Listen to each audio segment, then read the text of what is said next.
মহারাষ্ট্রে একে বলে সুশীলা আর কর্ণাটকে একে বলে সুশলা। আমি কর্ণাটকের স্টাইলে বানাবো। যখন ব্রেকফাস্ট বা টিফিন কিছু বানাবার ইচ্ছা থাকবে না, তখন বাড়িতে থাকা উপকরণ দিয়ে বানিয়ে ফেলুন সুশলা বা সুশীলা।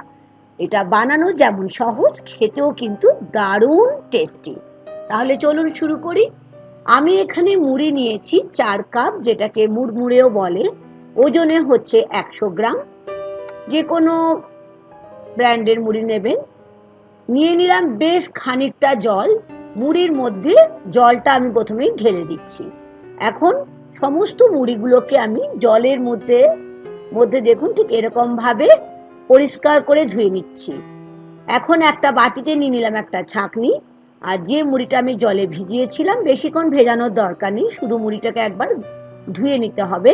ঠিক এরকম করে দু হাতে মধ্যে নিয়ে মুড়ি থেকে যে এক্সট্রা জলটা থাকছে সেই জলটাকে আমি এরকম ভাবে চেপে বের করে দিচ্ছি। এখানে নিয়েছি একটা টমেটো, নিয়েছি একটা আলু, আর নিয়েছি একটা ছোট পেঁয়াজ। প্রথমেই যেটা করতে হবে, আলু আর টমেটোটাকে কেটে নিতে হবে। আলুটা খোসাটা পরিষ্কার করে আগেই রেখেছিলাম, সেই জন্য দেখে নিন ঠিক এরকম সাইজে করে, মানে ছোট ছোট করে আমি ঠিক এরকম চৌকো চৌকো আকারে আমি আলুটাকে কেটে নিচ্ছি। আপনারা এখানে অন্য কোনো সবজিও ব্যবহার করতে পারেন, যেমন গাজর বা ক্যাপসিকামও ব্যবহার করতে পারেন। টমেটোটাকেও ঠিক এরকম ভাবে কেটে নিচ্ছি। টমেটোর বীজ যেটা থাকে ভেতরে সেটা কিন্তু ফেলে দিতে হবে। তাহলে টমেটো, আলু আর পেঁয়াজ আমার তো রেডি হয়ে গেল কাটা। আমি গ্যাস ওভেনটা জ্বালিয়ে বসিয়ে দিলাম একটা কড়াই।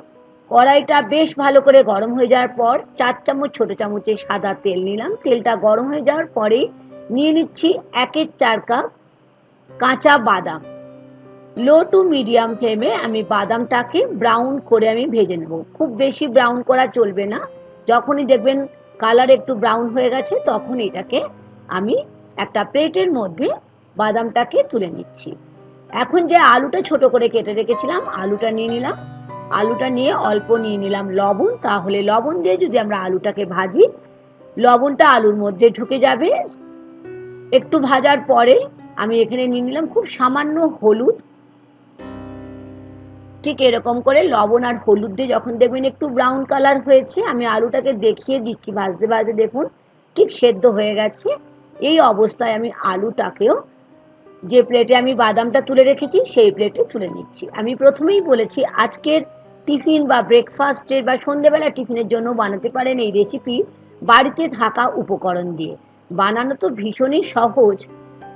ঠিক এরকম ভাবে আলু আর বাদামটাকে তুলে নিলাম। ওই তেলের মধ্যে নিয়ে নিলাম হাফ চামচের মতো কালো সর্ষে। যখন সর্ষেটা চটর পটর আওয়াজ হবে, তখন আমি এর মধ্যে নিয়ে নিচ্ছি হাফ চামচের মতো গোটা জিরে। এখন লো ফ্লেমে 20 থেকে 30 সেকেন্ড জিরে আর সর্ষেটাকে আমি হালকাভাবে ভেজে নিলাম। যখন দেখবেন খুব সুন্দর একটা গন্ধ উঠছে, তখন এখানে 10 থেকে 12টার মতো কারি পাতা দিয়ে দিচ্ছি। কারি পাতা আমার বাগানের গাছের, সুতরাং ভীষণই ফ্রেশ, বুঝতেই পাচ্ছেন। আপনাদেরও বাগানে হয়তো কারি পাতা আছে, তা কারি পাতাটা বন্ধুরা অবশ্যই দিতে লাগবে। নিয়ে নিলাম একটা কাঁচা লঙ্কা, যেটা একদম ছোট ছোট করে কেটে রেখেছিলাম। যদি বাচ্চাদের দেন, কাঁচা লঙ্কাটা অমিটো করতে পারেন, তবে কাঁচা লঙ্কাটা দিলে টেস্টটা খুব ভালো হবে। খুব সামান্য পরিমাণে হলুদ নিলাম, আর নিলাম অল্প হিং। এখন হলুদ হিঙের মধ্যে দিয়ে ভালো করে ভেজে নিলাম। নিয়ে নিলাম একটা ছোট পেঁয়াজ, যেটা আগের থেকে কেটে রেখেছিলাম। পেঁয়াজটা দিয়ে 20 থেকে 30 সেকেন্ডের মতো লো টু মিডিয়াম ফ্লেমে ভেজে নিচ্ছি। পেঁয়াজটা কিন্তু একদম ব্রাউন করা চলবে না। এখন নিয়ে নিলাম যে ছোট টমেটোটা কেটে রেখেছিলাম, টমেটোটা দিয়েও আমি এটাকে আবার ভেজে নিচ্ছি। যেহেতু আমরা লবণ আগে দিয়েছি, সেই জন্য লবণটা অবশ্যই বন্ধুরা একটু খেয়াল রাখবেন। লবণ দিলাম আরও অল্প, আর নিলাম 1 চামচের মতো চিনি। চিনিটা দিতে লাগবে, কারণ তবেই টেস্টটা ব্যালেন্স হবে। যেহেতু একটু টমেটো দিচ্ছি, খেতে ভীষণই টেস্ট লাগবে। এখন আমার তো টমেটো পেঁয়াজ ভাজা হয়ে গেছে। এখন যেটা আলু আর বাদামটা ভেজে রেখেছিলাম, আলু বাদামটা দিয়ে দিলাম। কেমন সুন্দর একটা ব্রেকফাস্ট বা সন্ধ্যেবেলার টিফিনের রেসিপি বানিয়ে ফেলছি দেখলেন। হ্যাঁ, এখন যে মুড়িটাকে একদম জলটাকে নিকড়ে রেখেছিলাম, মানে শুকনো অবস্থায় রেখেছেন, মুড়িটা দিয়ে দিলাম। আজকে আমরা বানিয়ে ফেললাম কর্ণাটকের স্টাইলে সুশলা। আর এটাকে মহারাষ্ট্রিয়ানে বলে সুশীলা। কেন আমি কর্ণাটকের স্টাইলে বলছি, কারণ কর্ণাটকের স্টাইলে এই সুশলা বানানোর জন্য একটা এক্সট্রা উপাদান আমরা এখানে ইনগ্রেডিয়েন্টসটা আমরা অ্যাড করব।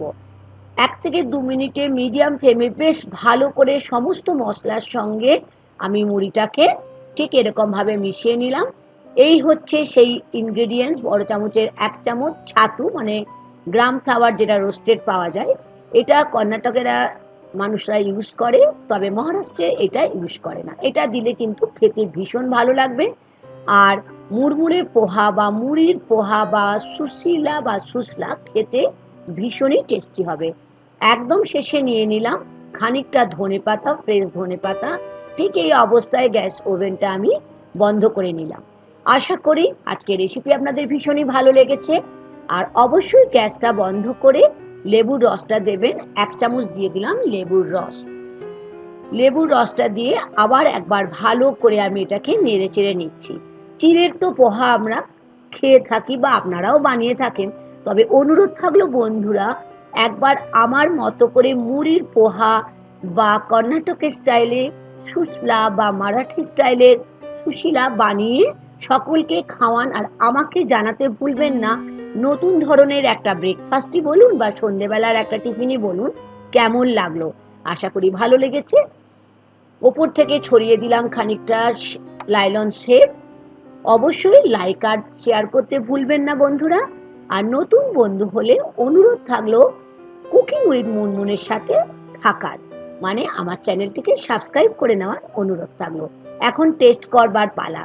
আমি তো খেয়ে দেখছি, অবশ্যই একবার বানিয়ে খেয়ে আমাকে জানাতে ভুলবেন না সুশীল বা সুশলা কেমন লাগলো আজকের নতুন রেসিপি।